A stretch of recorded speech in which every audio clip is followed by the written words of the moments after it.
Hey everyone, and welcome back. Today is all about exponents. We love exponents. Hopefully this is a super easy lesson, a little bit of a brain break day for you guys. Hopefully. So anyways, let's get started here. Sorry about that. We had a little bit of technical difficulties. Sometimes our recording program does that on us, which is lots of fun, but that's okay. We just are going to roll with it. So what I said, and it deleted, was that it's important to understand what the aspects of our exponents represent. So the big number down here, that is called our base, and the little number up here, that is our exponent. Okay, and it's important to understand what those things represent. And so over here, I have this called 4 to the third power. That's how we say it. And what that means is that we're going to take the 4, the base, and we're going to multiply it by itself that many times. So whatever the exponent is, that's how many times you're multiplying the base by itself. So this would be 4 times 4 times 4. Okay. Also, before we get into our properties, it's important to talk about what's the big difference between these two things, okay? Yes, we can visually see the difference that this one has a plus sign and this one has an addition sign, okay? But there is more than just seeing the visual difference. It's understanding the conceptual difference. And when you are adding x squared to x squared, that is a combining of like terms. It's how many x squareds do you have? And in that case, you would have 2x squareds. It's just combining how many of those like terms, okay? Versus over here, you're multiplying the x squareds together. So you're doing x times x, that's how you got x squared. And then you're also multiplying it times x times x. So you're essentially, you have 1, 2, 3, 4. You're multiplying the x times itself 4 times. Remember, that's what the power represents. How many times did you multiply the base times itself? So this would represent you multiplied the x times itself 4 times. Okay, and that brings us to our product of powers property. Okay, so the product of powers property says that if I have 5 to the third times 5 to the sixth, this should look very familiar. This is like this one right here, that this actually represents 5 times 5 times 5 times 5 times 5 times 5 times 5 times 5 times 5, which means that we multiplied that base times itself 3 and then 6 more. So we multiplied it by itself 9 times. So we can write a little rule for it. And that rule is that when multiplying with the same base, and that's key, has to be the same base, you add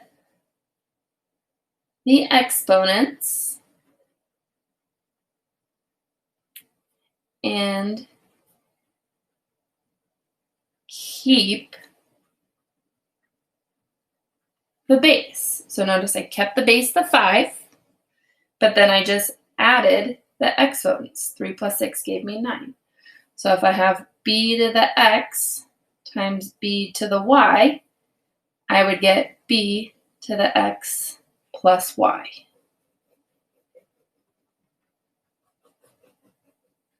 Okay, so using that rule that we just wrote, I want you to try to do this problem right here. X to the second times x to the third times x to the fourth. Okay, let's see if you guys can do that one. All right, let's do a check. Let's see if you guys got it. Dig out a new color here. So they all have the same base. Remember, that was important. They had to have the same base. So my rule is that I have to keep the base and add their exponents. So 2 plus 3 is 5, plus 4 is 9. So you should have gotten an x to the 9th. Right? Looking at this next one down here, this is just a little bit different. Not really, though. I just need to add a little something to it. So if I have -2 times -2 to the 4th, they are indeed the same base. And what you could do, if that's a little confusing, is you could put a parentheses around it and make it -2 to the 1st. So now we still have the same base, and when I add their exponents, it's -2 to the 5th. Okay? All right, and then the last one, same idea. However, we also have coefficients. So in the coefficients, I'm going to multiply those like I just multiply any coefficient. So I'm going to multiply 2 times 3, which gives me 6. And then I'm going to use my product of powers rule, which says that I keep the base and I add the exponent. So 3 plus 1 is 4. So I would get 6x to the 4th. Okay. So again, that was our product of powers property. Moving on to our power of a power property, slightly different. Come on, camera.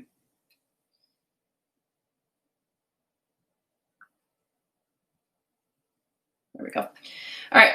So power of a power is a little bit different, and the reason the reason for that is that so we have this power right here, right? Well, then it's to another power. So it's anytime that you have like an exponent inside of your parentheses, and then it's to another exponent. Okay. And how that works is you can think of this 3 to the 3rd. When you square it, what that actually represents is 3 to the 3rd being squared. So 3 to the 3rd times 3 to the 3rd. Then that actually just became a product of powers property. So then I would keep the base, add the exponents, and we get that. So if you look at this answer, what the exponent is, and the correlation between those, hopefully what you see is that I could have gotten to that 6 by multiplying those exponents.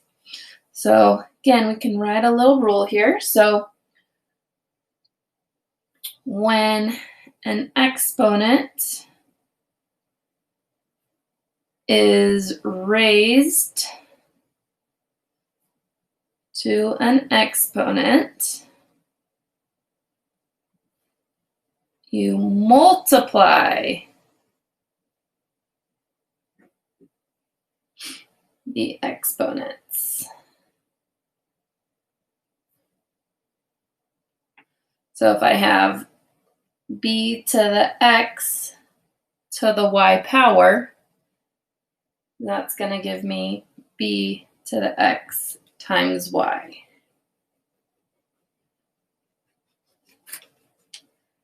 Okay. So again, I want you to try this little one right there. See if you can apply this rule to that problem.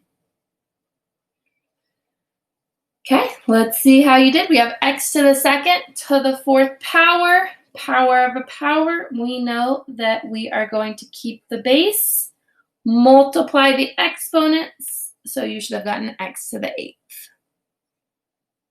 All right, last property.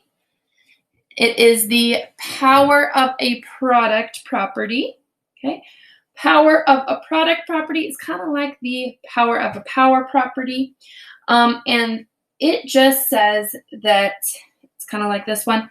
If I have 4x to the 3rd squared, this is like saying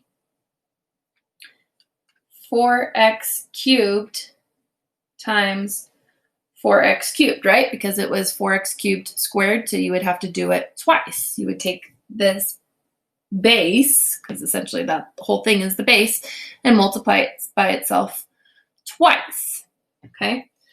So another way that you could have done that is by distributing everything. And so when I distribute everything, 4 squared is 16. And then right here, when we distribute that, we know that we multiply the exponents and we get x to the 6, which is the same thing that we would have gotten here. 4 times 4 is 16. Here, this would have been a product of powers.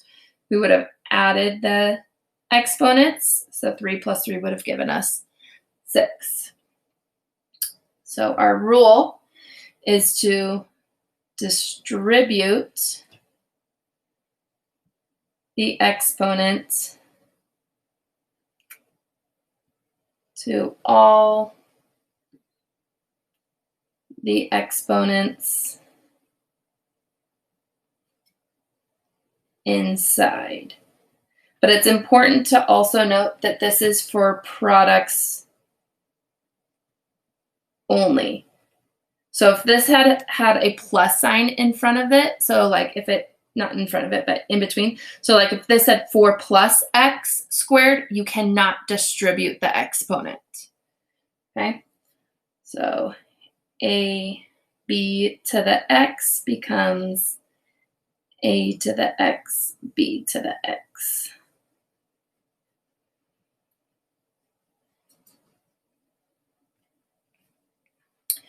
All right, so we have 2 problems that we are going to try to see if you can apply the product of powers, the power of a power, and the power of a product property kind of all in one, okay? So let's have you try this first one. It is 4x squared to the 3rd power times x to the 5th. And I'll give you a hint. You are not done until you only have one of each variable. This only has an x, but you can only have one x. It can be to whatever power, but you should only see one x in your answer. Go ahead and try. Okay, let's see how you did. So first thing that I'm going to do is distribute. And remember, up here it said distribute to all the exponents. 4 doesn't have an exponent, so I can give it 1 if that helps you. So I'm going to distribute the 3 to each of these. So now this says 4 to the 3rd, x to the 6th times x to the 5th. Okay. Then this becomes 4 to the 3rd. 4 times 4 is 16 times 4 is 64. Then I can combine those using my product of powers property, which is x to the 11th. So I get 64 x to the 11th. All right. So if you didn't get that one right, before you try this one, look at where did you make your mistakes, okay? Because you don't want to miss another one. So find where did you make your mistakes and don't make the same mistake twice, okay? So this one does have 2 variables. So make sure at the end you only have one of each variable.